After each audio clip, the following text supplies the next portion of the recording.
Lié au point, un duo pris dans un coup de folie sombre dans la ville de Yaoundé. Le premier, Tarsiman, en permanente communication téléphonique avec la jeune étudiante de 18 ans, avait pour habitude de la transporter à son retour des cours. Le 30 décembre dernier, le transporteur s'est mué en ravisseur. Et le monsieur dont l'a transporté lui a fait savoir qu'elle pouvait se reposer et qu'il allait transporter d'autres clients avant de la déposer chez elle. Sauf que quand elle s'est réveillée, elle était dans un lieu non connu d'elle.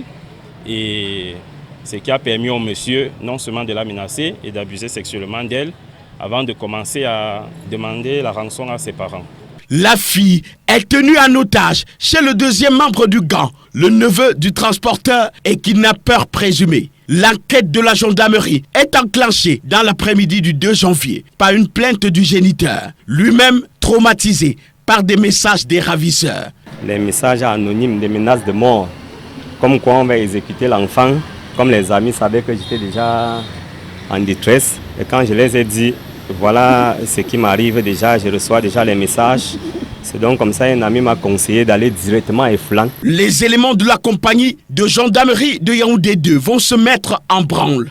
La fille est retrouvée le lendemain, 3 janvier, après 5 jours de captivité. Reconnaissance de son père aux gendarmes. En fait, j'entendais souvent parler, mais bon, ce que j'ai vécu là, à moins de 12 heures, ils ont retrouvé ma fille. C'est vrai que c'est un miracle de Dieu. Je ne sais comment leur dire merci. Pour le reste, la justice s'en chargera.